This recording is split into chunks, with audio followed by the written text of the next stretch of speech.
me revoici. Et maintenant, on va refaire une table ronde. Cette fois-ci, c'est sur le tourisme qui est moteur de cette économie. Et vous me rejoindre tout de suite pour ce moteur de croissance qui est aussi une création d'emplois. On l'a vu, vous l'entendez depuis ce matin dans les problématiques. Et il y a donc Nicolas Vernikos, qui est président de la Chambre internationale de commerce en Grèce, Michel Durieux, qui est directeur général de Nouvelle-Aquitaine Tourisme, François Baqueta, qui est directeur EasyJet pour la France et l'Italie, et Christiane Germain, coprésidente et CEO du groupe hôtelier Germain. Merci de les accueillir à tous les quatre. Merci de venir prendre place. Prenez place, applaudissez-les, voilà. Installez-vous, il y a des micros juste devant vous, des micros donc on dit bien. Et justement, on va parler, alors on entend depuis ce matin que le tourisme, on le voit, on l'entend, c'est moteur de croissance. Vous pouvez, Michel, vous en témoigner. Michel Durieux, je rappelle que vous êtes directeur général de Nouvelle-Aquitaine Tourisme. Donc, ce tourisme moteur de croissance, oui, mais j'ai envie de dire oui, mais non. Alors, oui, il faut... D'abord, on répète en boucle certains chiffres, et il faut les donner, parce que finalement, c'est ce qui nous sensibilise à l'évolution qu'on va avoir et à l'importance du secteur touristique.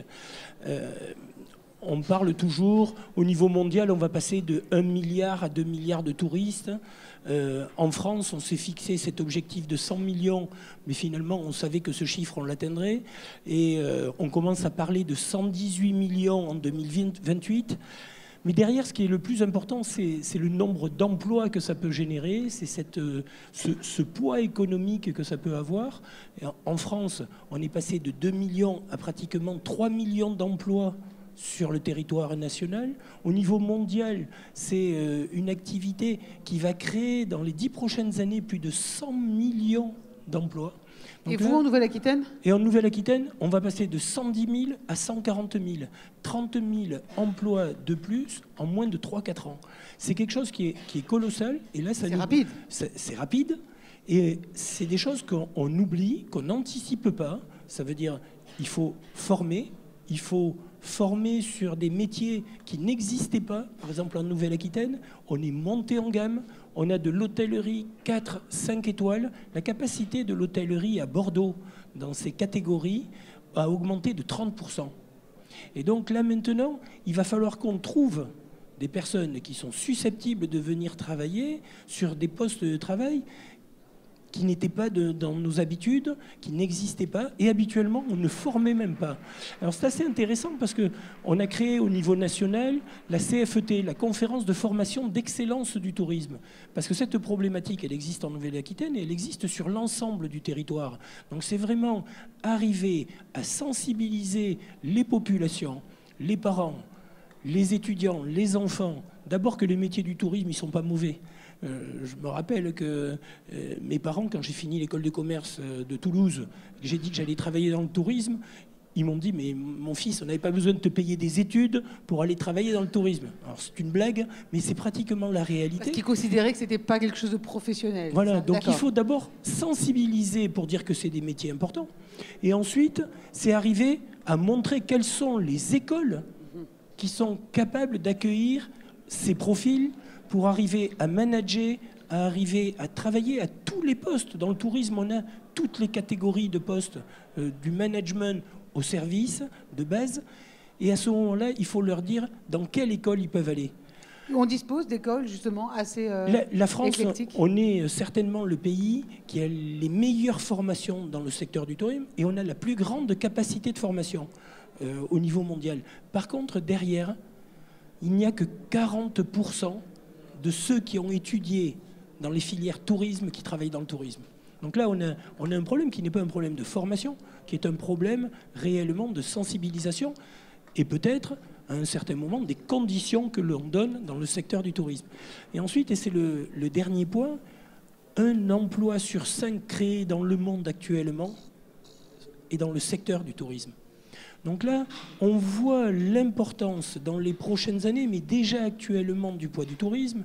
Et il faut qu'on arrive à anticiper à la fois au niveau mondial, au niveau national et au niveau territorial ces évolutions, parce que derrière vont se poser les problèmes de savoir où est-ce qu'on loge ces personnes qui travaillent dans le tourisme, parce qu'habituellement c'est compliqué sur les destinations touristiques. Et après, derrière, c'est se rendre compte que ce sont des métiers non délocalisables, et on est en train de se rendre compte que l'évolution du tourisme, on disait toujours sur certains marchés, comme le marché allemand ou le marché anglais, que c'était des marchés qui étaient matures. Oui.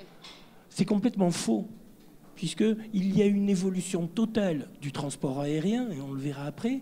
On a une évolution totale de l'hébergement, on a une évolution des services et de ce qui est demandé et des mentalités. On recherche du tourisme durable, on recherche du tourisme urbain, c'est-à-dire on veut vivre la nature, mais avec les services de l'urbain. Ça veut dire on veut dormir dans une hôtellerie de charme, on veut avoir tous les services, mais bien sûr, on veut dormir à la belle étoile et on veut dormir dans un lieu magique et vivre une expérience. C'est les grands termes qu'on utilise. Ouais, donc l'aventure là, chic. Ouais. On voit bien l'évolution qu'il y a.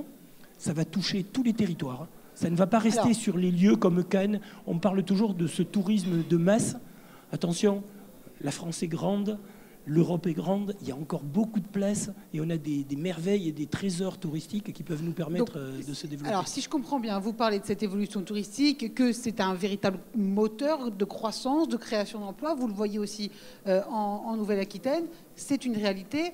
En même temps, il y a des challenges, justement, la répartition d'un côté, mais aussi la formation. Une formation, Christiane, dont vous pouvez témoigner. Vous-même, vous possédez presque 18 hôtels au Canada. Vous avez aussi les mêmes challenges au niveau justement de cette formation. Comment vous vous organisez? Écoutez, je pense que, premièrement, le recrutement est un élément extrêmement important. Quand on engage les gens, il faut engager les bonnes personnes. Et ce n'est pas toujours des gens qui ont été formés dans les écoles. Vous savez, le tourisme, l'hébergement, parce que moi, je suis propriétaire d'hôtels au Canada, c'est beaucoup une question d'attitude quand on sert le client. C'est un métier d'empathie, c'est un métier de plaisir, c'est un métier de service. Et pour être un bon hôtelier, pour être un bon employé bien faire ce métier, il faut avoir ses qualités, il faut aimer faire plaisir. Alors, il se peut que les personnes n'aient pas reçu la formation complète pour faire ce métier. Alors, compte tenu qu'ils ne l'ont pas toujours reçu, nous avons mis sur pied, nous, comme organisation, nous avons mis sur pied des programmes de formation. En interne? À l'interne. Alors, moi, je préfère engager quelqu'un qui n'a pas été formé, le former moi-même et le garder plus longtemps et l'amener ailleurs, à l'intérieur de l'entreprise. Parce que je pense que c'est très, très important de donner à ces métiers, les métiers autour de l'hôtellerie et de la restauration, de leur donner des lettres de noblesse. On prend ces métiers pour quelque chose à faire en attendant. Alors que dans certains cas, ça peut être des carrières. Et pour que ça devienne des carrières, il faut amener ces gens-là à se réaliser. On est un bon employé, on est une personne... Vous savez, quand on réussit comme individu à se réaliser, on devient un actif pour l'organisation. Et comme organisation, c'est ce sur quoi nous misons. Faire en sorte que les gens se réalisent eux-mêmes et ils nous aident à faire grandir notre entreprise. Et vous dites, donc, si je comprends bien, que c'est un changement de mentalité qui est opéré. On le voyait chez Michel, c'est l'un des problèmes qu'il y a. Et qu'en évoluant finalement dans ce corps de métier, on peut arriver à devenir influenceur quelque part. Moi, c'est absolument. C'est mon défi. C'est le défi que je me suis donné, justement, de faire en sorte que des gens qui commencent, qui débutent leur carrière chez nous sans vraiment savoir qu'ils vont...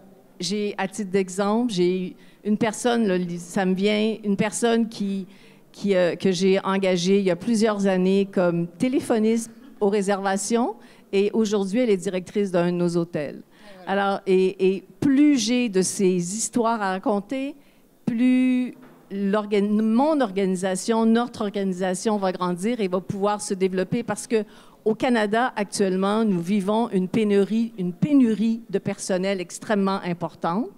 Alors, non seulement dans notre domaine, c'est difficile de trouver des gens qualifiés, mais dans tous les domaines. Alors, la formation à l'interne est un élément extrêmement important pour nous. OK. Donc ça c'est intéressant. Donc il y a ce côté donc formation, ce côté accessibilité aussi, et c'est l'une des problématiques qu'il y a, François, pour vous chez EasyJet, qui est essentielle. On le voit donc au Canada, c'est un marché, on va dire plutôt local. Vous, c'est plutôt le marché européen. Oui. Allô? Ça fonctionne. Rapprochez-vous. Oui, alors EasyJet, évidemment, nous on est des accélérateurs de connectivité. Voilà. Donc il faut tous les ingrédients pour que ça marche. Donc évidemment, s'ils ne peuvent pas venir, vous pouvez investir, mais si l'accès est difficile et coûteux, ils ne viendront pas, ils iront ailleurs. Parce qu'on est tous en concurrence en Europe, il y a de la place pour tout le monde, mais il faut comprendre que par nature, on est un transporteur européen, le deuxième en France, le premier ici à Nice, et on va faire, je pense, plus 10%, 5 millions de passagers en 2019, pour la petite histoire, mais pourquoi on se développe? On opère aujourd'hui, parler de la France, 270 liaisons entre la France, entre elles et avec le reste de l'Union européenne. Les Européens, c'est 80% de nos visiteurs. Et si on n'arrête pas d'ouvrir des lignes, c'est que la France est sous-connectée. Et donc, on va poursuivre. Chaque année, on lance une vingtaine de nouvelles lignes. Et on va continuer parce que nos régions ne sont pas encore desservies. Alors ici, on est plutôt sur la Côte d'Azur.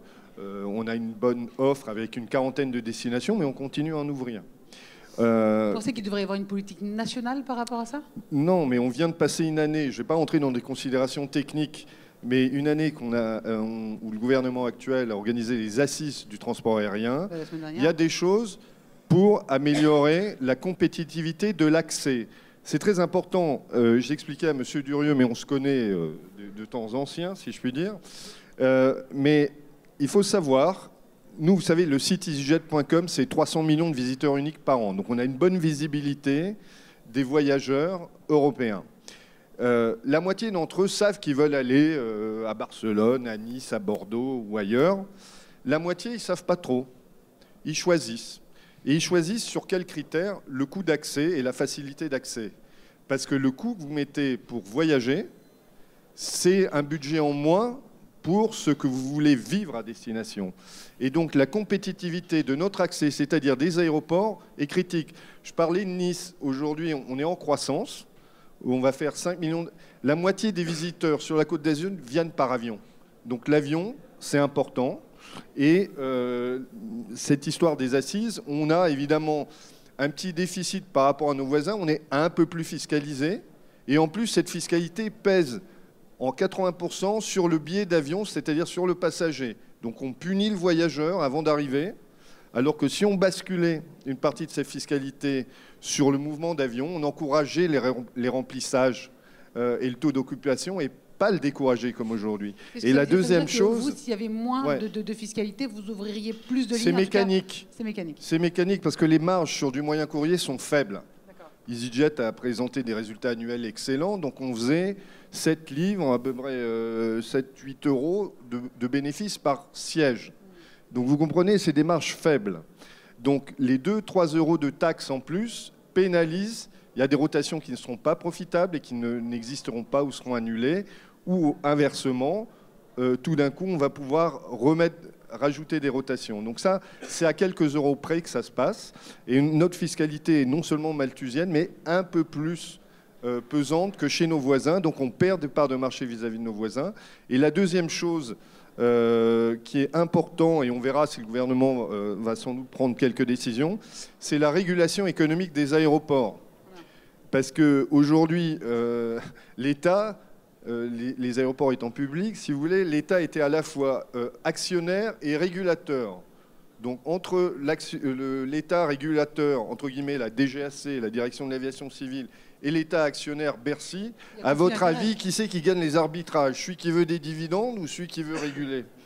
Donc la privatisation, en l'occurrence de Nice, doit permettre de clarifier les choses et on attend, nous, transporteurs aériens, pas qu'EasyJet, en France, un renforcement de l'indépendance du régulateur et aussi le fait qu'il ait les moyens d'investiguer pour que ça se passe mieux et que ça soit mieux géré, l'écosystème. Ça ne coûte rien aux contribuables, tout ça. Voilà, une fois que ce sera mieux régulé, juste pour bien comprendre, une fois que ce sera mieux régulé... Vous aurez un effet mécanique sur le trafic. D'accord. Si je peux rajouter quelque chose, oui, Vous connaissez le sujet. Sur le transport, puisque c'est un sujet qu'on suit quand même depuis pas mal de temps. D'abord, on parle d'aérien avec une connectivité internationale. C'est aussi important sur la connectivité nationale. Ça veut dire l'arrivée d'EasyJet sur Biarritz a permis un redémarrage de la destination, donc c'est important. Donc là, sur la connectivité aérienne, bien voir l'importance pour les territoires. Je rappelle que la Nouvelle-Aquitaine, c'est la taille de l'Autriche. On pourrait même penser à des vols intérieurs. Mais ça, c'est juste une petite pique. Et après, le dernier point, on a cette année certaines difficultés sur certaines destinations avec une stagnation ou un recul de la clientèle française qui maintenant va à l'international pour trouver des destinations moins chères. Et elle est remplacée par une croissance très forte de la clientèle internationale. Si je prends la clientèle française en Nouvelle-Aquitaine, elle va légèrement augmenter cette année. Par contre, on a une augmentation de la clientèle internationale de plus de 20%. Pourquoi ? On a cette montée en gamme, on a une structure de coût qui est élevée, et cette structure de coût élevée fait que notre tourisme intérieur va diminuer ou stagner et notre tourisme international va augmenter. Et là, sans connectivité aérienne, cette croissance est impossible. Pourtant, le tourisme intérieur, c'était l'un des plus forts, non, François ? Écoutez, c'était une des analyses qu'on a fait. Aujourd'hui, EasyJet a des bases dans 7 villes françaises. D'abord, on vole toute l'année, donc on n'a pas à parler de l'effet saisonnalité, mais nous, on participe de la désaisonnalisation du trafic, puisqu'on est plein toute l'année. C'est le prix qui varie pour remplir. Et ce qui permet aux professionnels de tourisme de voir des clients aussi à cette époque de l'année. Mais la liaison transversale, c'est un des grands succès d'EasyJet en France. Parce que essayer tous les chemins menant à Paris, essayer d'aller de l'est à l'ouest, du sud-est au nord-ouest. Et là, c'est un succès phénoménal. Et je vous rappelle, par exemple, à Bordeaux, quand on a ouvert les liaisons de Lyon, on a multiplié le trafic entre Lyon et Bordeaux. Je crois, par 2 en quelques années, puisqu'évidemment, on a des tarifs accessibles aux classes moyennes.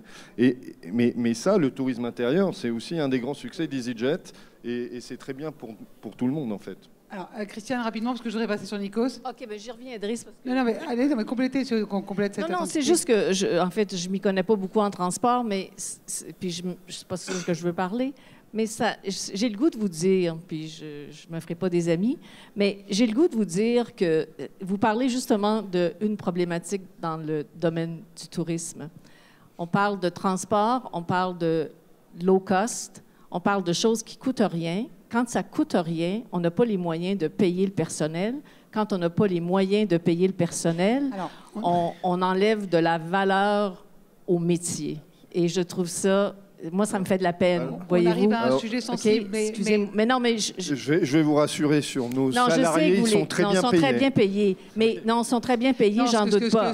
J'en doute pas. Mais on ne peut pas les payer mieux parce qu'on cherche toujours à vendre moins cher. Parce que les produits touristiques deviennent des commodités. Et si on continue à se diriger vers prendre cette direction, ce sera très difficile de valoriser les métiers reliés à notre industrie. Alors justement, ce qui est intéressant, c'est que justement, j'ai insisté sur le point inverse. Ça veut dire qu'en France, on est en train de se positionner sur un tourisme durable, tourisme d'intérieur et tourisme qui monte en gamme, justement parce que notre structure de coûts, et en particulier des salaires, est en train d'augmenter, la formation doit augmenter, le service doit augmenter. Donc là, après, la connectivité aérienne, effectivement, on regarde d'abord le prix, mais je parle de l'offre produit, et en termes d'offre produit, vraiment j'insiste, et il y a Guillaume Cromer qui est dans la salle et qui interviendra cet après-midi, on monte en gamme, on va sur l'intérieur, et on est vraiment avec une optique de tourisme durable.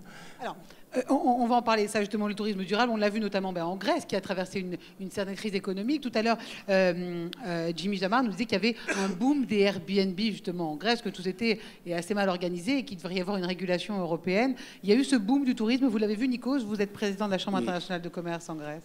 Alors, la Grèce a la chance de se trouver autour du plus beau lac du monde, la Méditerranée. Le problématique et nos problématiques sont similaires à Michel et à EasyJet. C'est différent avec le Canada. Vous êtes de notre monde.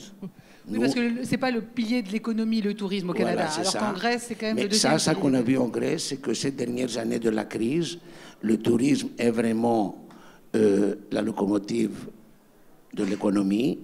Tout baisse sauf le tourisme. On est 10 millions d'habitants et on reçoit 3 fois notre population, 30 millions. Et bien sûr, comme les hôtels qui se développent comme des champignons n'offrent pas assez de lits pour apporter le tourisme que EasyJet arrive. Et là, il faut dire que je suis fier parce que c'est un Grec qui a...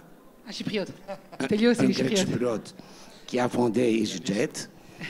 Chypre, un autre, côté, hein. voilà, Chypre, un autre exemple de la Méditerranée où le tourisme, c'est le moteur de la croissance. EasyJet, le Airbnb, ça devient le plus grand hôtel du monde pour servir le tourisme qui vient en Grèce de plus en plus grâce au transport, jusqu'au jour où les hôtels vont se développer probablement pour offrir un produit plus compétitif dans un marché libre. Et c'est ça que je souhaite pour tous nos pays, qu'il y a un marché libre et juste et que tout le monde puisse se développer pour offrir le tourisme. Donc ce que vous dites, Nico, c'est qu'avec le boom du tourisme qu'on a pu le voir dans le monde, Michel aussi en parle au niveau de sa région, vous l'avez vécu en Grèce, donc avec ce boom du tourisme, ce que l'on peut voir, c'est que certes, il y a le développement d'un certain tourisme low cost avec les Airbnb, mais c'est pas plus mal parce que ça pousse les hôteliers à innover et peut-être à monter en gamme, c'est ça?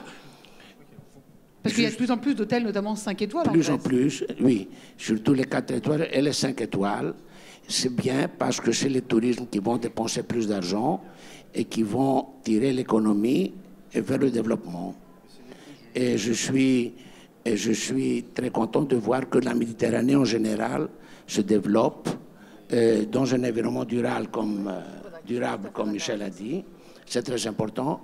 Et en ce qui concerne la Grèce, je suis content qu'on n'a pas fait les fautes de l'Espagne et la Grèce est sauvée aujourd'hui. Et c'est pour ça que c'est la destination la plus préférée dans la Méditerranée. Vous êtes d'accord? Vous voulez réagir par rapport à ce que dit Nico? Parce que finalement, ça a été un moteur différent, notamment pour les hôteliers. Ouais. Peut-être François, Christian? Mais je crois qu'il en faut, c'est comme la concurrence dans le transport aérien, il en faut pour tous les goûts. Et ça va stimuler, mais il faut une offre aussi haut de gamme, etc. Vous savez, EasyJet, on transporte tout le monde. C'est peut-être une des forces commerciales de la compagnie, c'est que tout le monde prend EasyJet, de l'étudiant Erasmus ou de la grand-mère qui va voir ses petits-enfants en France, au VIP. Il en faut pour tous les goûts. Nous, on ne génère pas un touriste de telle catégorie ou telle catégorie. Ça dépend de la destination.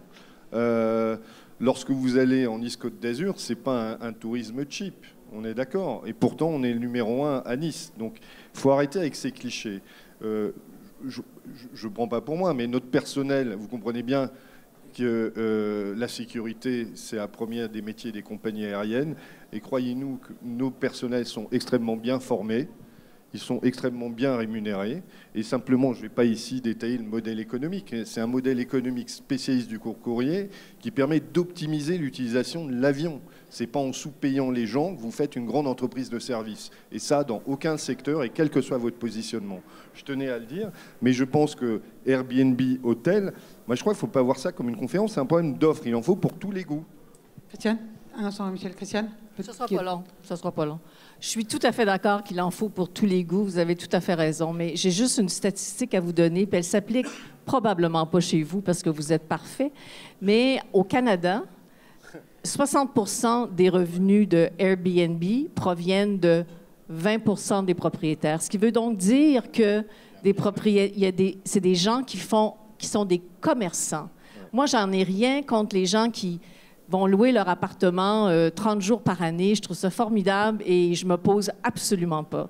Mais les gens qui achètent des appartements et qui ont plusieurs appartements pour faire hôtelier avec Airbnb, c'est c'est ça à quoi Ça je devient du m'oppose, business, tout oui. simplement, parce que c'est de la compétition qui est directe et ces gens-là n'ont malheureusement pas encore les mêmes règles que nous sur le plan de la fiscalité. Alors, c'est ça à quoi je m'oppose, pas du tout Airbnb. Michel, Voilà. après Nikos. Alors, les Français, on n'est pas complètement parfaits puisqu'on vient souvent au Canada et on nous dit toujours venez voir ce qu'on fait au Canada, donc OK. on vient.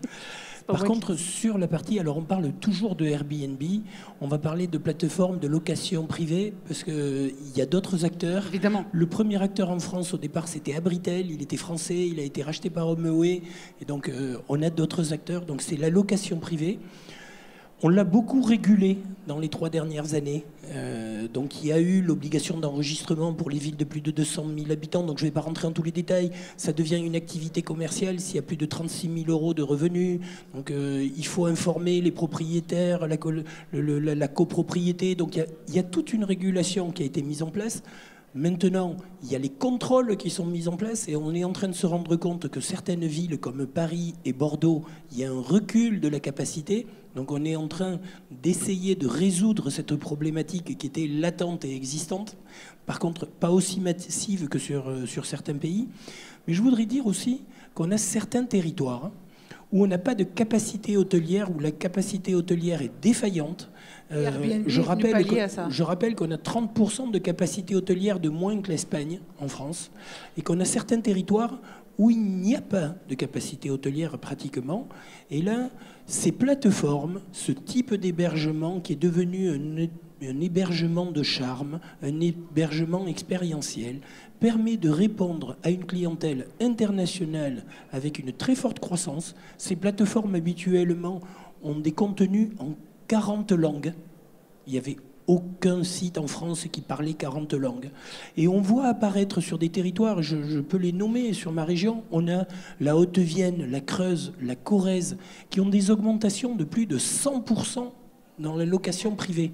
Et de 100% de location privée sur la même capacité. Ça veut dire que c'était une capacité d'hébergement qui était déjà bloquée pour de la location privée de vacances. Et au lieu de le louer 3 semaines par an, on est passé à 6-8 semaines par an. La connectivité aérienne a permis de faire venir du monde. Cet hébergement permet de les héberger. Ça paraît du basique sur du tourisme. Et en plus, on est en train de se rendre compte que plus il y a des touristes étrangers qui viennent, plus on rénove ces appartements, plus on les fait monter en gamme, plus la clientèle est de qualité. Et donc là, on crée des emplois derrière et on crée du revenu.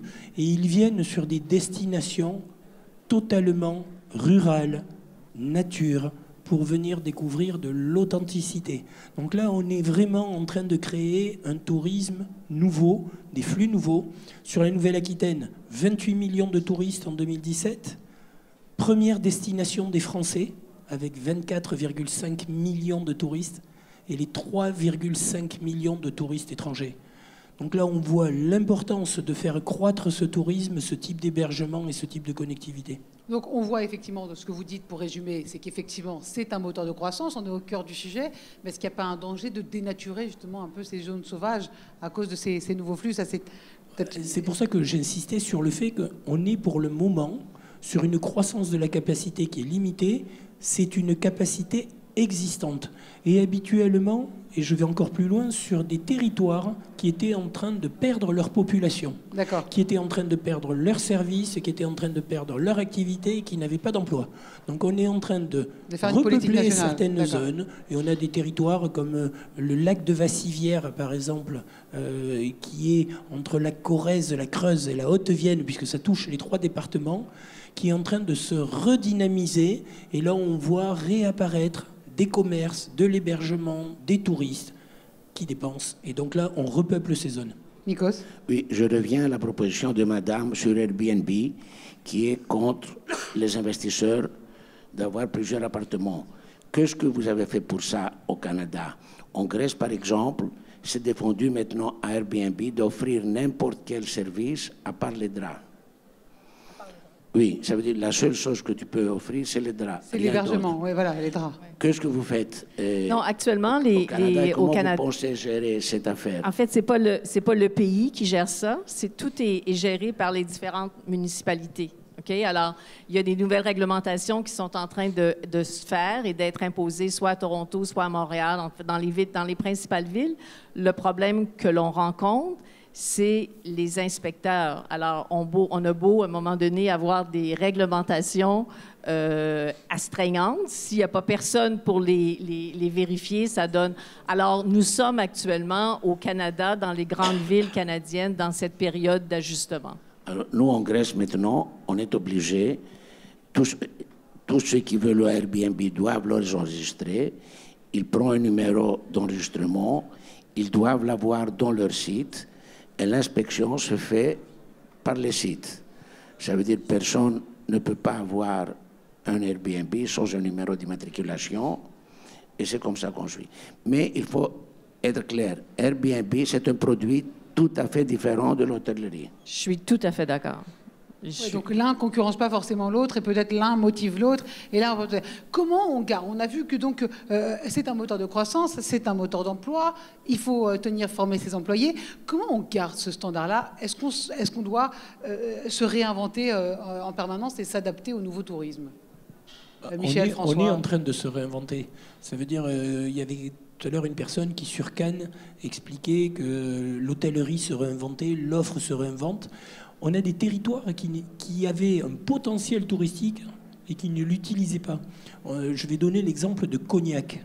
Cognac, on pense tout de suite que ce liquide magique arrive directement dans les bouteilles. Et en fait, pas du tout. Cognac, c'est une petite ville avec des vignobles et des chais. Le problème, c'est que pendant des années, les entreprises de Cognac avaient des murs très hauts parce qu'ils ne voulaient pas montrer la richesse qu'il y avait derrière. Et ces murs sont tombés. Ces entreprises, quelques-unes connues, alors je vais les citer plusieurs, puisque comme ça je peux les citer, Hennessy, Martel, François Ier, ouf, j'en ai 3, permettent à un moment d'attirer du monde. Sur Cognac, il n'y avait pas de capacité hôtelière. Il y avait un hôtel, le François Ier, qui était de très bonne qualité, mais il n'avait qu'une trentaine de chambres. On a les chais Monet. Et c'est assez rigolo parce que c'était les chais du père de Monet, de Jean Monnet, de l'Europe. Et il a envoyé son fils, Jean Monnet, aller en Europe pour vendre le cognac. Et il s'est rendu compte que si on faisait l'Europe, ça serait plus simple de vendre son cognac.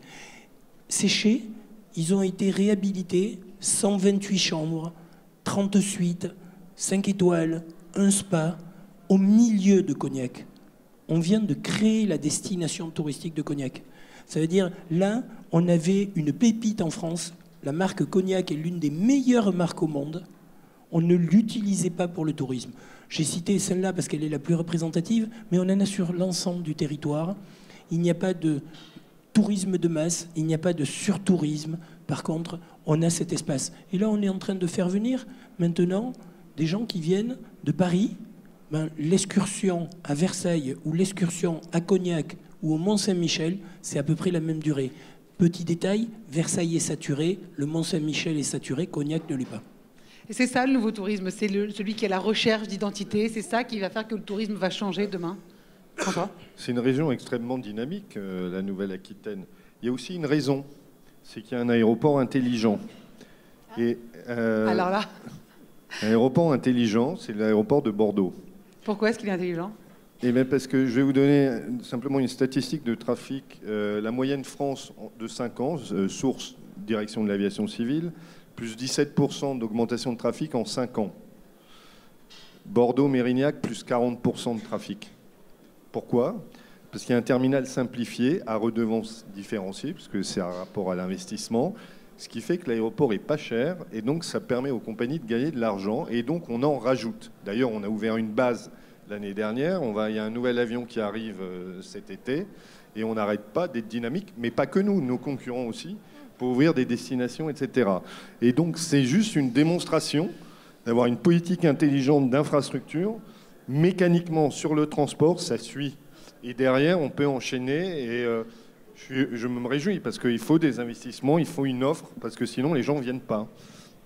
Et ce qui est toujours dans cette continuité, bon, il ne faut pas qu'on ne parle que de l'aérien. On a aussi le train, le TGV, mais après, on on est la région qui a le plus de kilomètres de pistes cyclables, 4800 kilomètres. Et là, il faut bien comprendre que c'est pas parce que les personnes arrivent en avion ou arrivent en train ou en voiture qu'ensuite elles ne vont pas avoir ce qu'on dit le slow tourisme, cette itinérance douce à vélo, à pied, à cheval, sur les fleuves, la vallée de la Dordogne, la Garonne, le Lot. Et là, on est en train de se rendre compte que les populations, une fois qu'elles sont sur leur territoire touristique, elles veulent vivre la nature à une certaine vitesse. Et là, on est en train de développer un tourisme où on se déplace lentement, où on découvre les populations. Et là, on a un hébergement nouveau. C'est des hébergements nature du type Utopia ou du type Sea Green. C'est des cabanes, c'est des tentes dans un environnement protégé. Et c'est ce qu'il faut développer. C'est formidable de vous entendre. On dirait que vous parlez du Canada. Nico, un mot? Moi, je voulais demander EasyJet. Ça vous arrive souvent qu'on vous subventionne des lignes par des villes ou par des hôtels pour les lier? Oui, il y a une connectivité entre hôtellerie et... Par exemple, je dis ça parce qu'en Grèce, on a l'aéroport de Kalamata, qui est l'aéroport qui s'est développé le plus ces dernières années. Au sud du Péloponnèse. Mais, si je comprends bien, ça a été... Mais pas nous, c'est ça. Mais ça a été, comme je dis, subventionné la ligne par les propriétaires des hôtels, de l'hôtellerie locale. Non, pour l'instant, notre métier, on vend des vols secs. Après, comme toutes les compagnies, on essaye de vendre des services annexes et partenaires hôteliers. Mais c'est pour ça aussi qu'on a l'initiative EasyJet Holidays. Il y a un nouveau directeur qui est arrivé, c'est filialisé, il est en train de constituer son équipe, justement, pour offrir la même rapport qualité-prix en bout de chaîne et pas utiliser Booking entre nous et enfin avec les intermédiaires possibles, pour offrir une bonne valeur aux clients. Donc c'est en train de se mettre en place. Donc sur certaines destinations, c'est pas notre métier, on ne sera pas Expedia ou Last Minute, mais on va aller vers l'achat d'allotements pour offrir aux clients aussi un choix hôtelier. Donc c'est en train de se mettre en place. Alors rapidement justement, parce qu'on a très peu de temps, tous les quatre, comment donc on a l'accessibilité, on a la formation, on a ce tourisme qui est croissant, comment on communique? Est-ce qu'on a changé les façons de communiquer pour justement être encore plus moteur de croissance? Est-ce qu'il faut que ce soit les médias traditionnels ou plutôt le bouche à oreille, justement, pour être dans les régions un peu moins connues ou dans les destinations, les aéroports que vous avez développés? Écoutez, pardon. Non, allez-y. Christiane, François. La tendance, je vais laisser la parole aux autres. La tendance, on va vers la personnalisation de la communication qui nous est permise par les outils digitaux. L'outil digital permet de mieux cibler son offre, sa communication en fonction du client. Donc, ça coûte pas très cher dans le sens où, mais ce sont vraiment la tendance générale, je pense, de toute l'industrie, parce qu'il y a des services que vous pouvez avoir dans un hôtel ou une compagnie qui vous intéressent pas, mais d'autres qui sont plus pertinentes par rapport à votre voyage. Donc ça, c'est la tendance générale, c'est le développement des outils numériques. Alors nous, on a l'appli où on vous donne tout, si votre avion est à l'heure, en retard, ça arrive, pardon. Et aussi dans la personnalisation de l'offre pour éviter de spammer les gens de messages publicitaires. Ça marche de moins en moins et ça marche plus. On en a marre, tous, en tant que consommateurs.